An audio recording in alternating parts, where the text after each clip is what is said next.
ब्रेकनंतर बुलेटिनमध्ये आपल्या सगळ्यांचं पुन्हा एकदा स्वागत आणि यानंतर काही महत्त्वाच्या बातम्यांचे वेगवान अपडेट्स आपण पाहूया। मुंबईतल्या प्रभादेवी येथील ब्रिटिशकालीन एल्फिन्स्टन पुलाच्या बांधकामाचा वाद अजूनही मिटलेला नाही। मात्र प्रभादेवी आणि परळ परिसरांना जोडणारा या 125 वर्ष जुन्या एल्फिन्स्टन पुलाच्या बांधकामाला सुरुवात झाली आहे। ब्रिटिशकालीन एल्फिन्स्टन पूल पाडून तिथे वरळी शिवडी उन्नत मार्गाला जोडणारा दुमजली पूल बांधण्यात येणार आहे। पण नवीन पुलाच्या बांधकामामुळे या परिसरातील 19 इमारती बाधित होणार आहेत। या इमारतींच्या पुनर्विकासाचा प्रश्न मार्गी लागत नाही तोवर एल्फिन्स्टन पुलाच्या बांधकामाला स्थानिक नागरिकांचा विरोध कायम आहे। दरम्यान पुलाच्या प्रश्नावरून भाजप आमदार कालिदास कोळंबकर यांनी मुख्यमंत्री फडणवीसांशी संवाद साधलाय। बाधित इमारतींचा प्रश्न 8 ते 10 दिवसात मार्गी लावू असं आश्वासन मुख्यमंत्र्यांकडून देण्यात आलंय। सूरज सावंत आपले प्रतिनिधी आपल्या सोबत आहेत। सूरज, एकीकडे पुलाच्या बांधकामाला सुरुवात झाली आहे, पण आजूबाजूच्या इमारतींमधले जे बाधित आहेत त्यांच्यासाठी सरकारची काय योजना आहे? प्रज्ञा, नक्कीच 19 इमारती आहेत ज्या या पुनर्विकास उड्डाणपुलाच्या आड येत होत्या आणि त्या संदर्भात जवळपास 8 दिवसात तात्काळ या संदर्भातली बैठक लावून त्यामध्ये तोडगा काढला जाईल असं आश्वासन हे आता मुख्यमंत्री देवेंद्र फडणवीस यांनी स्थानिक आमदार कालिदास कोळंबकर यांना दिलेलाच आहे। मात्र दुसरीकडे एकूणच हा पूल महत्त्वाचा आहे। यातल्या 2 इमारतींचा प्रश्न जो आहे तो फक्त मार्गी लागल्याची माहिती मिळते। मात्र एकूण अनेक इमारती आहेत ते या उड्डाणपुलांच्या रिपेअरिंगच्या कामामुळे यामुळे बाधित ठरू शकतात। त्यांचा अजून विरोध हा कायमच पाहायला मिळत आहे। मात्र काल रात्री जर आपण पाहिलं तर या ठिकाणी उड्डाणपुलाचं काम हे सुरू करण्यात आलेलं आहे। पाडण्याच्या संदर्भात जवळपास 60 दिवस लागणार आहेत आणि हे उड्डाणपूल बनवण्यासाठी जवळपास 2 वर्षाचा कालावधी लागणार आहे। त्यामुळे तोपर्यंत हा ब्रिज जो आहे तो बंद राहणार आहे आणि याची पर्यायी वाहतूक व्यवस्था ही दादरचा टिळक ब्रिज आणि दुसरीकडे करी रोड यावरनं वळवण्यात आल्याची माहिती देण्यात आलेली आहे। 2 वर्षाचा कालावधी हा अत्यंत महत्त्वाचा आहे आणि मोठा देखील तितकाच आहे, कारण मुंबईतनं पूर्व आणि पश्चिमेला जोडणारे हे महत्त्वाचे ब्रिटिशकालीन ब्रिज आहे जे 125 वर्ष जुने आहेत। मात्र या ठिकाणी येणारा जो दुतर्फी उड्डाणपूल नवीन बनवण्यात येणार आहे हा वरळी सीलिंग खून थेट अटल सेतूला जोडणार असल्या कारणाने तो खूप महत्त्वाचा देखील तितकाच मानला जातोय।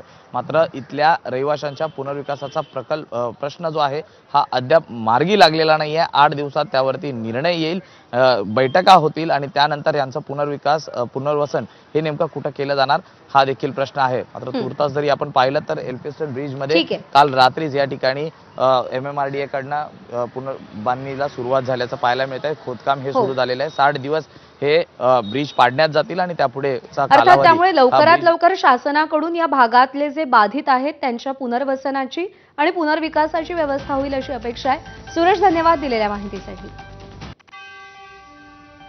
प्रभादेवीचा पूल बंद केल्यानं एसटीच्या मार्गात बदल करण्यात येणार आहे, त्यामुळे एसटीला अधिकचं अंतर कापावं लागेल। अशातच मुंबई पुणे शिवनेरी किंवा दादरवरून ये जा करणाऱ्या साध्या सेमी शिवशाही बसच्या तिकिटात वाढ होईल, त्यामुळे प्रवाशांना जास्तीचे पैसे देऊन तिकीट खरेदी करावं लागेल। प्रभादेवी पुलावरील वाहतूक तात्पुरत्या स्वरूपात बंद करून या मार्गावरची वाहतूक सेवा आता इतर मार्गावरती वळवण्यात आली आहे।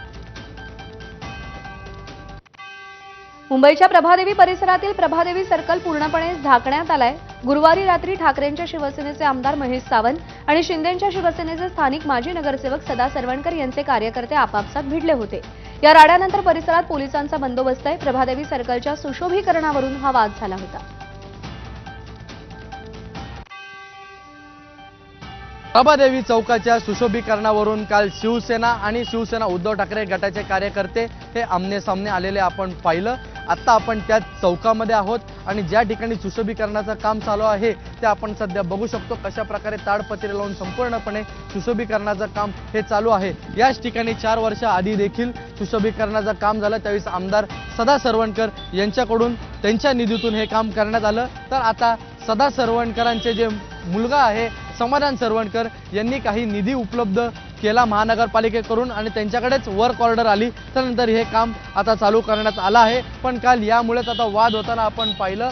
सध्या आपण बघतो की मोठ्या प्रमाणावरती पोलीस देखील या भागामध्ये तैनात आहेत, कुठेही अनुचित प्रकार घडू नये आणि पुन्हा एकदा असं तणावाचं वातावरण निर्माण होऊ नये यासाठी आता पोलीस देखील तैनात आहे। त्यामुळे एकंदरीत हा संपूर्ण प्रकार आता काय वळण घेतं हे बघणं अत्यंत महत्त्वाचं राहील। कॅमेरामन मनोज जयस्वालसह ईशान देशमुख, ABP माझा, मुंबई। दरम्यान प्रभादेवीच्या रहिवाशांसोबत या संदर्भात बातचीत केली आमचे प्रतिनिधी अजय माने यांनी। मुंबईतील 125 वर्ष जुना पूल म्हणजे एलपी स्टँडचा पूल, त्याला आजपासून वाहतुकीसाठी बंद करण्यात येणार होता, पण त्याचं खोदकाम जे ते सुरू झालेलं आहे, पाडकाम सुरू झालेलं आहे. स्थानिकांचं याच्यातून एकंदरीत मनधरणी झाली आहे का? आजी किती वर्षापासून इथे राहतात? हे बघा, माझं लग्न करून इथे 40 वर्षापूर्वी आली आहे. माझ्या मिस्टरांचा जन्म या बिल्डिंगमध्ये झालेला आहे. 60 मध्ये GR आला होता की हा ब्रिज 60 फुटाचा करणार होते, म्हणून ते ही बिल्डिंग सोडून गेले नाही. आणि आज अजूनही आम्हाला आश्वासनावरतीच आहे. ऍक्च्युली आम्हाला विश्वासात घेऊन हे खोदकाम चालू नाही केलं. आम्हाला काय सांगितलं नाही की तुमचा निर्णय होणार आणि त्याच्यानंतर खोदकामाला सुरुवात करा, परंतु तसं झालेलं नाही. 19 बिल्डिंग जात आहेत, त्यानंतर 2 बिल्डिंग जात होत्या. तर आता त्यांनी 2 बिल्डिंगची व्यवस्था केलेली आहे, पण बाकीच्या बिल्डिंगचा प्रश्न हा आहेच. इतिहास जमा झालेला आहे. 125 वर्ष जुना पूल वाहतुकीसाठी बंद करण्याचा निर्णय घेण्यात आला होता, पण थेट JCB लावून त्याचं पाडकाम आणि खोदकाम सुरू झालेलं आहे. त्यामुळे एवढी घाई का, हा एक नवा प्रश्न सुद्धा निर्माण झालेला आपल्याला पाहायला मिळतोय. व्हिडिओ जर्नलिस्ट अनिल पवारसह मी अजय माने, ABP माझा, मुंबई.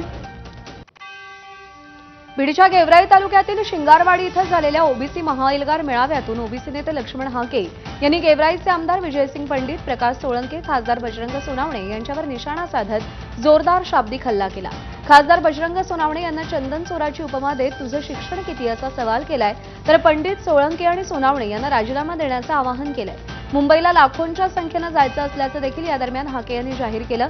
तर मराठा आरक्षणासंदर्भातील GR रद्द करून दोन्ही समित्या आमने-सामने बसवा असं देखील हाके म्हणालेले. तर उपमुख्यमंत्री अजित पवार यांना देखील आव्हान देत सोमवारी वाजत गाजत बारामती पोलीस स्टेशनला जाणार असल्याचं हाकेंनी यावेळी म्हटलेलं आहे.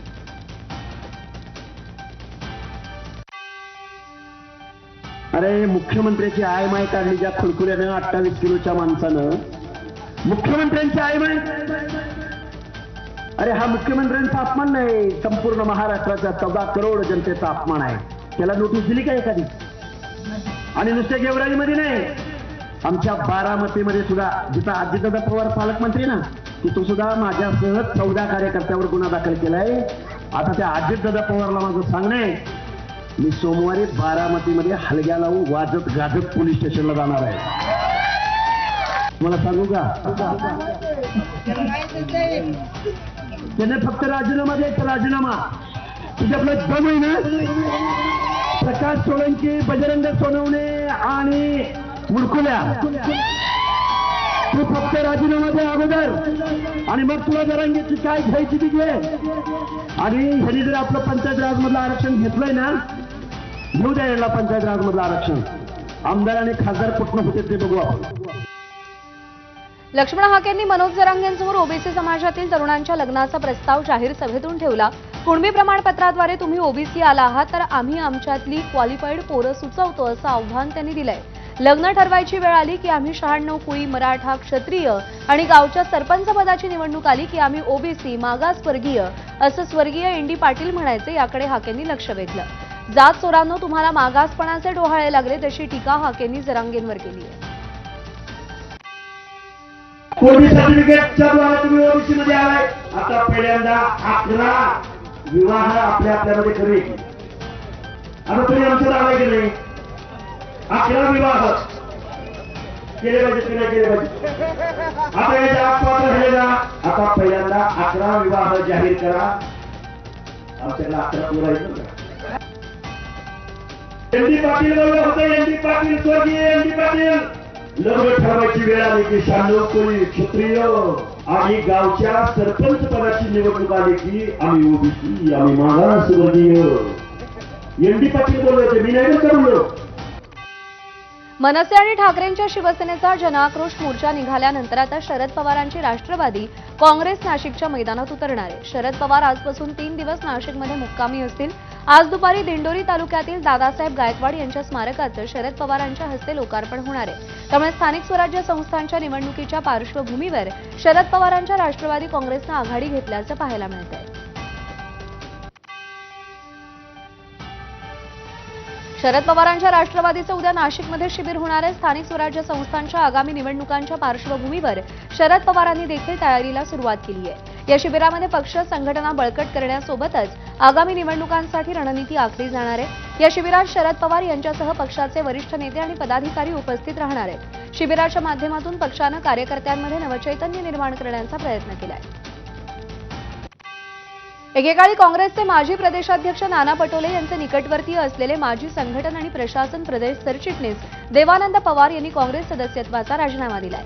ज्या पक्षात बहुजन आणि बंजारा समाजाचं हित आहे अशा भाजपमध्ये येत्या काही दिवसात प्रवेश करणार असल्याचं देवानंद पवार यांनी सांगितलं.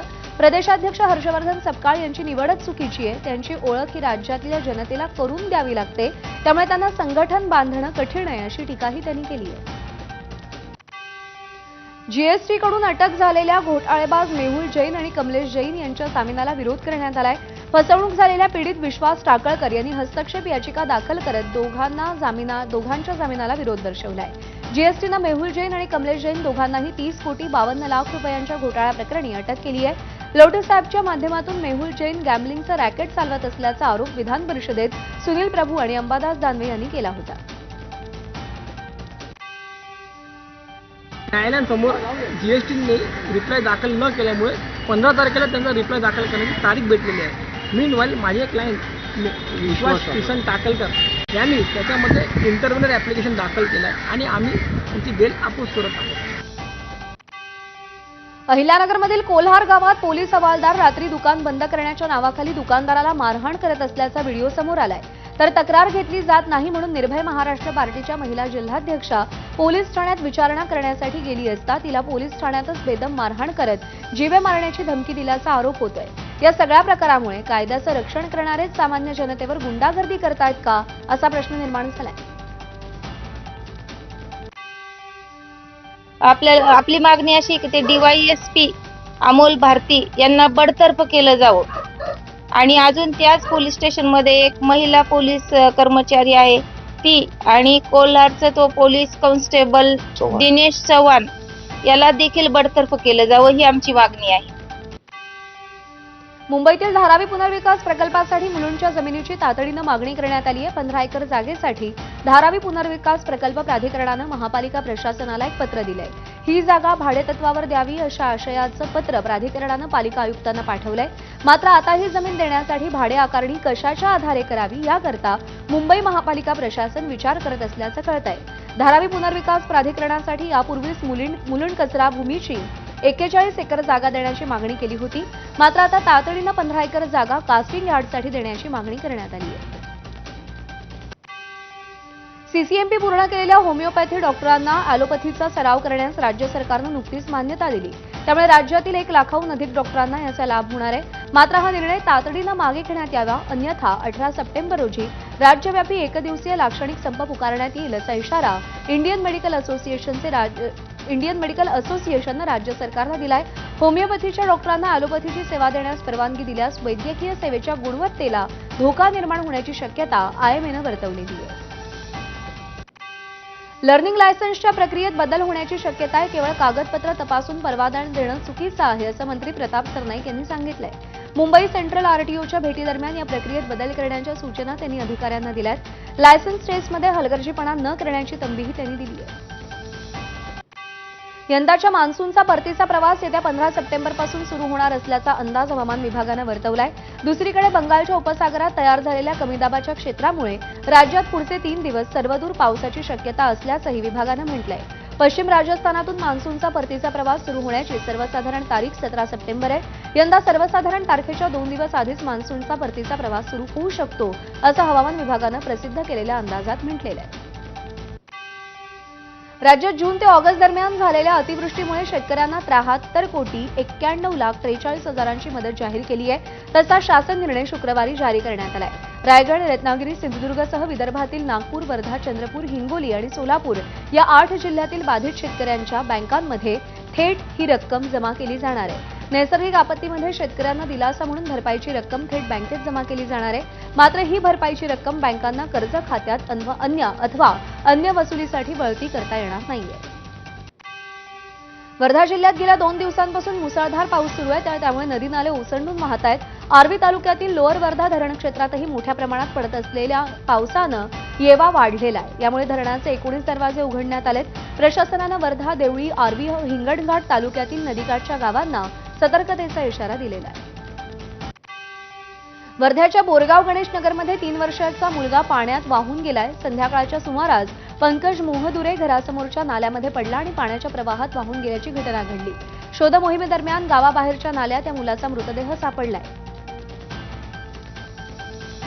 वर्धा जिल्ह्यातील कारंजा तालुक्यातील खडक नदीला पूर आलाय. नदीवरील पुरामुळे 8 गावांचा संपर्क देखील तुटलाय. जिल्ह्यातील मुसळधार पावसामुळे जनजीवन देखील विस्कळीत झालंय. तर कारंजा माणिकवाडा मार्ग वाहतुकीसाठी बंद करण्यात आलाय. दुसरीकडे नागरिक पुराच्या पाण्यातून जीवघेणा प्रवास करताना दिसतायत. हिंगोलीच्या वसमत तालुक्यातील हयातनगर शिवारामध्ये मुसळधार पाऊस झाला आणि या पावसामुळे लिंगी गावातील ओढ्याला पूर आल्यानं संपूर्ण गावाचा संपर्क पूर्णतः तुटलाय. त्यामुळे नागरिकांना गावात जाण्यासाठी मोठ्या अडचणींचा सामना करावा लागतोय. हिंगोलीमध्ये जोरदार पाऊस झाला आणि या पावसामुळे ओढे नाले तुडुंब भरलेत. वसमतमध्ये ढगफुटी सदृश पाऊस झाला असून गुंडा या गावातही जोरदार पाऊस झालाय. त्यामुळे आलेल्या पुरामुळे 2 महिला वाहून गेल्यात. कामानिमित्त शेतातून या 2 महिला घरी परतत असताना पाण्याचा अंदाज न आल्यानं या दोघी वाहून गेल्यात. दरम्यान दोघींचा शोध घेतला जातोय. सोलापूर जिल्ह्यामध्ये गुरुवारी झालेल्या अतिवृष्टीचा फटका पशुपालकांना बसलाय. अक्कलकोट तालुक्यातील सांगवी गावच्या शेतकऱ्यांची जवळपास 7 ते 8 शेळ्या वाहून गेल्यानं मोठं नुकसान झालंय. तर या प्रकरणाची दखल घेऊन प्रशासनानं मदत करावी असं आवाहन शेतकऱ्यांनी केलंय. परभणी जिल्ह्यातील पूर्णा तालुक्यामध्ये झालेल्या मुसळधार पावसामुळे थुना नदीला पूर आलाय. दरम्यान माटेगाव येथील जुन्या पुलावरून पाणी वाहत असल्यानं झिरो फाटा ते पूर्णा रस्ता बंद झालाय. तर थुना नदीकाठच्या पिंपळा, लोखंडे, हिवरा, वाई, आहेरवाडी आणि रिधुरा या 5 गावांचा संपर्क तुटला असून शेतशिवारामध्ये मोठ्या प्रमाणावर पाणी साचलंय. त्यामुळे शेती पिकांचं मोठ्या प्रमाणात नुकसान झालंय. नाशिकच्या कळवण कृषी उत्पन्न बाजार समितीमध्ये कांद्याच्या दरात मोठी घसरण झाली आहे. प्रति क्विंटल मागे 300 ते 400 रुपयांची घसरण झाल्यानं संतप्त शेतकऱ्यांनी कांद्याचे भरलेले 100 ते 150 ट्रॅक्टर मानूर प्रशासकीय इमारतीच्या आवारात उभे केल्यानं प्रशासनाची एकच धावपळ उडाली आहे. कांद्याचे भाव पडल्यानं शेतकरी संकटात असताना नाफेड करून किरकोळ विक्री सुरू असल्याचा आरोप करत शेतकऱ्यांनी ठिय्या आंदोलन करत केंद्र आणि राज्य सरकार विरोधात जोरदार घोषणाबाजी केली आहे. जळगाव जिल्ह्यातील अनेक भागात मोसंबी उत्पादकांना मोठा फटका बसलाय. बदलत्या हवामानामुळे मोसंबी फळांचं मोठं नुकसान झालंय. पारोऱ्यातील शेतकरी सचिन सोमवंशी यांनी 5 एकर क्षेत्रात मोसंबीच्या 800 झाडांची लागवड केली होती. मात्र गेल्या काही दिवसांपासून हवामान बदलामुळे 80% मोसंबी गळून पडल्यानं शेतकऱ्यांना चांगलाच फटका बसलाय. याला 1,20,000 बाग लावल्यानंतर 1,90,000 रुपये मला फक्त या मोसंबीचे मिळालेले आहेत. माझी जवळपास अर्धीच्या वरती मोसंबी गळून पडलेली आहे आणि हा बेमोसम म्हणून शासनाने तात्काळ शेतकऱ्यांना फळबाग जे शेतकरी आहे त्यांचे पंचनामे करायला पाहिजे. त्यांची मोसंबी किती गळते आहे त्याच्यावर त्यांना नुकसान भरपाई त्यांची द्यावा. परभणीमध्ये काल सर्वदूर जोरदार पाऊस बरसलाय. पूर्णा तालुक्यामध्ये पावसाचा जोर मोठ्या प्रमाणावर होता. त्यामुळे थुना नदीला पूर आलाय. या पुराच्या पाण्यामध्ये नांदेड जालना समृद्धी महामार्गाच्या सुरू असलेल्या कामावरील 4 मजूर जेसीबी मशीनवर अडकले होते. रात्रभर मजूर याच मशीनवर बसून आहेत. त्यांना बाहेर काढण्यासाठी प्रशासनाकडून प्रयत्न सुरू करण्यात आले असून पुराचं पाणीही कमी झालंय. सांगलीतल्या वाळवामध्ये कृष्णा नदी पात्रात होड्यांच्या शर्यती पार पडल्यात. भाजप नेते राहुल महाडिक यांच्या वाढदिवसानिमित्त होड्यांच्या शर्यतीचं आयोजन करण्यात आलं होतं. या शर्यती वाळवा आणि शिरगाव दरम्यानच्या कोट भागातील सरकारी घाट ते जुना शिरगाव पाणवठा दरम्यान पार पडल्या. या स्पर्धेत सांगलीवाडीच्या तरुण मराठा बोट क्लबनं प्रथम क्रमांक पटकावलाय.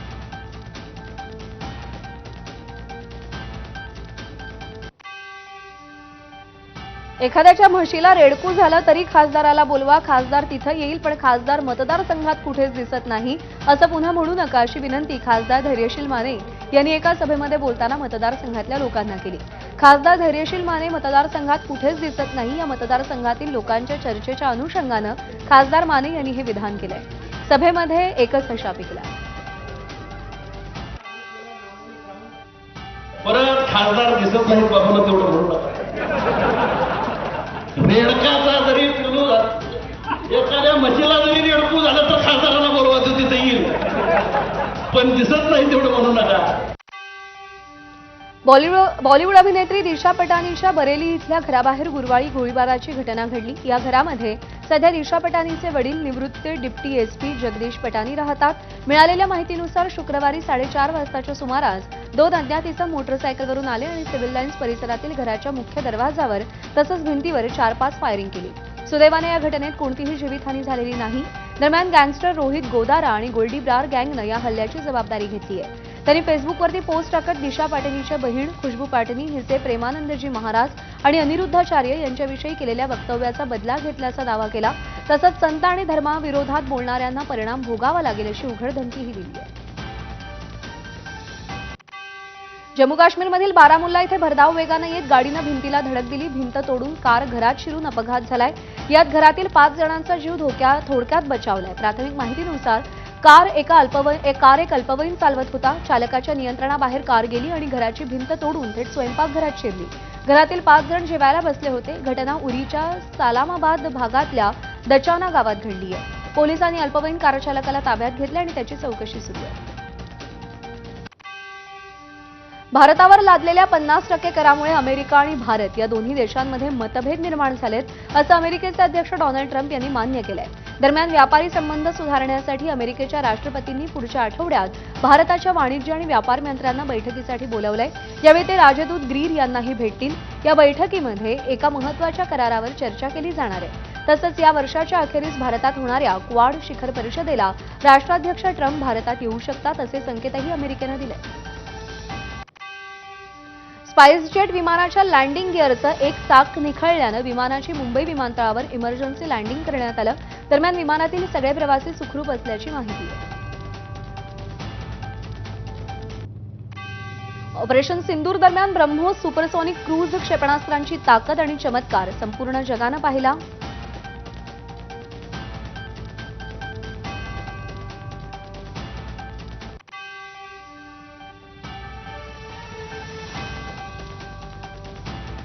आणि या क्षेपणास्त्रांच्या मदतीनं भारतानं अवघ्या